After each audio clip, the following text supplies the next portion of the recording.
right, today, guys, I want to give you a update on 1 year of Tesla Model Y performance ownership. I want to break down the cost of the car, the cost of the driving, costs per mile, and kind of how I used it over the year. So let's get started. Here's a bit of a map, and I'm using the stats here from teslafy.com.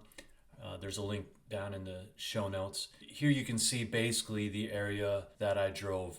Not a lot of driving, so a few trips you can see on these little spikes out here, trip up to Vancouver, but basically using the car around the Seattle area. The mileage, pretty much a steady climb in mileage usage here over time. Pretty much got to about 9,000 miles in 1 year of driving. Here you can see my month by month stats, the number of drives, the number of miles, and the number of charges. Take note of the number of charges here. It's higher than average. Here we are in 2022. So 600 drives in the first half of this year, 4,000 miles. Here I break down the home charges versus supercharging. You can see how many home charges I did. So anytime I came home, I pretty much plugged in. But the average for Model Y owners, or probably Tesla owners in general, is much lower. And this probably represents more supercharging, where you're going to plug in, charge up, you're good for a day or two or three, and then you come back.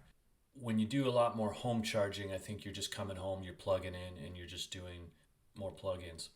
You also see here my average start charging level. So on average, I started charging when there was 66% battery life remaining. Usually you're not going to run this thing right down to, say, 10 or 20% before you charge. And that looks like pretty much along with the average of what other drivers are doing.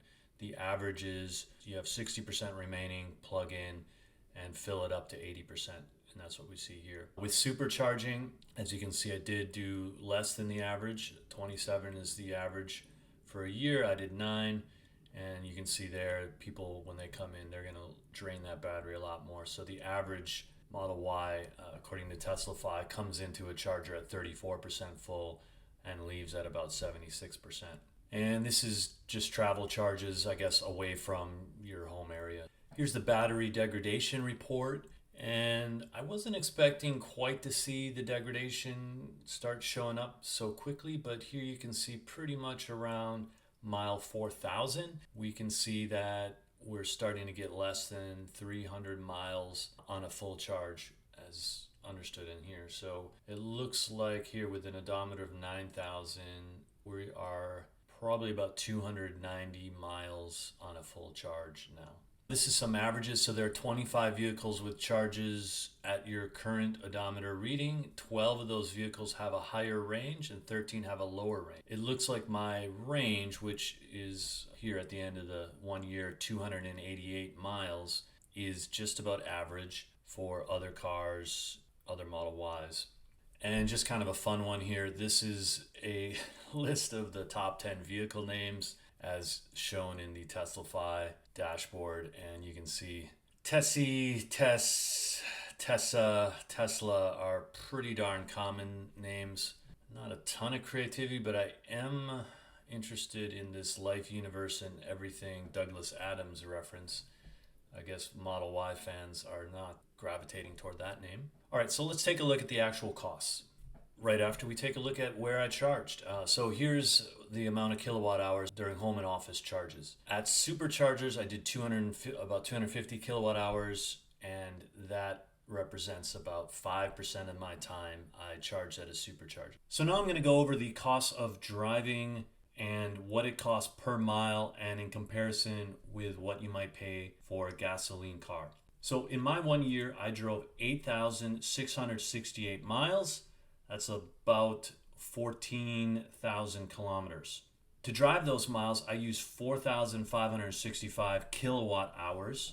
And I'm going to go with our price here in Washington State. When I calculate my electricity bill, I'm coming out to a little bit under 9 cents per kilowatt hour. So I'm using that here as my home charging rate. So this is really what's going to affect your home charging rate. I've seen numbers up at 11 cents or more, but whatever this number is really going to dictate what it costs you per mile.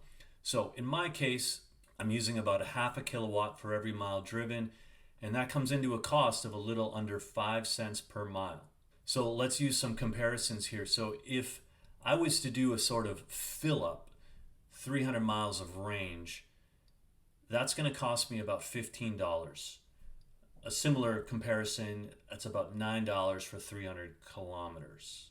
So for 500 miles, that's going to cost me $23, and 1,000 kilometers is $30.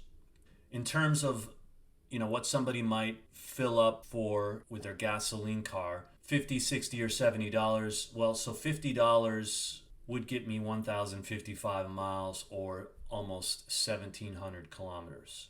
So this should be a good way to compare what you might pay on an EV versus what you're paying for gas. So I think you might go on $50 somewhere, let's just say around 300 miles.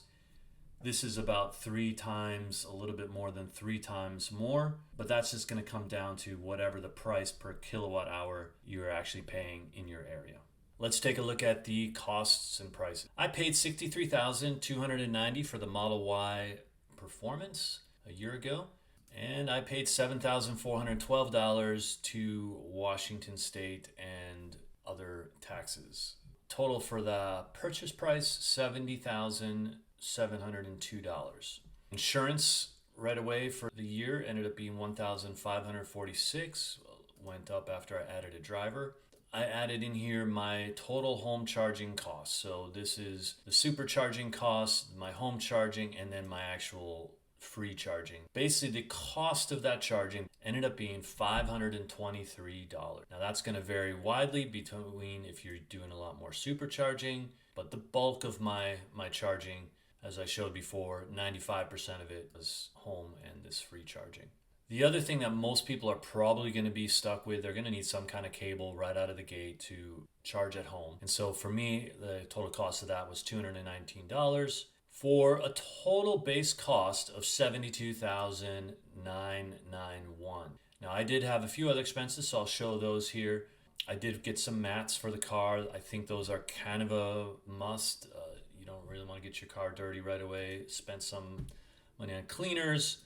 I did feel like the 21-inch rims were a little bit too stiff, and I was worried about cold weather performance, so I went ahead and got some 19-inch. My other fear there was scraping the rims was just too easy. I also had a flat and a tire change that ended up costing about $500 to get that whole thing done. I wish it would have been a lot cheaper if I had bought this. This is pretty much, I would say, throw this in the requirement zone. Get yourself an electric tire pump in case you do have a flat, then you won't have to drive on it. But that was a little bit of learning curve, so there was $4,000 for that. At the end of the year, I had to pay registration fees for the car, and that was $940. Also, the premium connectivity that was free.